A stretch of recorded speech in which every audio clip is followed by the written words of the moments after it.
سلام دوستان، چطورین؟ من موری هستم. به کار من خیلی خوش اومدید. دوستان امروز اومدیم با پارت 2 اخبار و اتفاقات دنیای گیم چند روز پیش و یک هفته اخیر. قبل از اینکه بریم ویدیو شروع کنیم من بهتون میگم که این اخبار رو یکی و پشت سرم بهتون میگم. پس تا آخر ویدیو همراه من باشید. کانال من سابسکرایب کنید، اون زنگوله هم بزنید. خب حالا بریم سراغ ویدیو. شرکت بعد گفته کاربران سیستم‌های مک، سیستم‌های CDBT قدیمی، سیستم‌های ویندوز مثل 7 و 8 نمیتونن دیگه کانتر استرایک 2 رو بازی کنن. بالاخره نسخه PC کلش آف کلنز منتشر شد توسط خود شرکت سوپرستار. گرافیک بازی بهبود یافته و از موس و کیبورد هم پشتیبانی می‌کنه. و فقط برای کشورهای شیلی، سنگاپور و کانادا اعضا فعال شده. اگه شما می‌خواید بازی انجام بدین، باید آیپیتون عوض کنید و با لانچر گوگل پلی که برای PC عرضه شده تا بتونید بازی‌های موبایل و PC تجربه کنید، بازی دانلود کنید و کیفش رو ببرید. در این بینم که تمام موبایل پلیرها که یکیشون خودم هستم که منتظر گیم کال آف دیوتی بازی موبایل بودیم، ولی این گیم تأخیر خورد. اکتیویژن گفته که این گیم که برای امسال قرار بود عرضه بشه، تأخیر خورد و در سال 2024 عرضه میشه و در دسترس قرار میگیره. واقعا خبر بدیه. خیلی منتظر این گیم بودیم.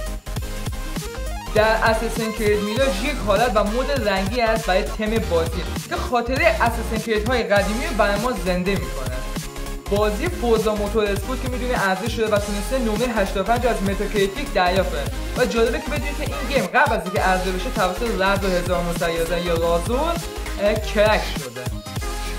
CD پراجکت گفته که بازی ویچر و سایبرپانک به 100 میلیون نسخه رسیده. سایبرپانک به 25 میلیون نسخه و کوانتوم لیبرتی به 3 میلیون نسخه جدید کنسول PS4 رونمایی شده با هر دو حالتش، دیجیتال و عادی همون معمولیش.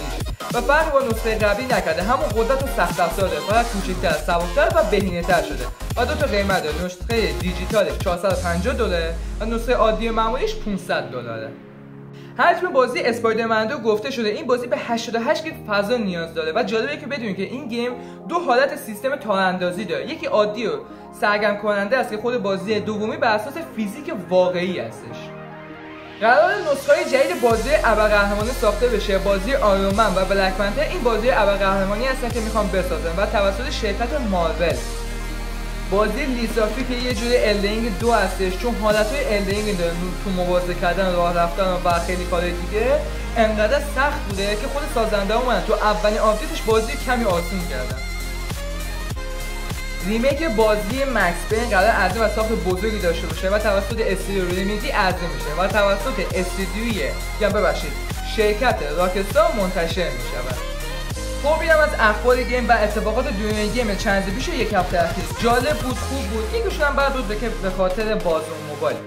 و در آخر هم خیلی ممنون که تا اینجا ویدیو همراه من بودید. اگر از این ویدیو خوشتون اومد لایک کنین، نظر بدین راجع به این اتفاقات دنیای گیم، راجع به خودم، کانالم، اگه دوست دارین چه ویدیوهایی براتون بسازم. کانال من سابسکرایب کنید، به دوستان خودتون هم معرفی کنید. دمتون گرم. فعلا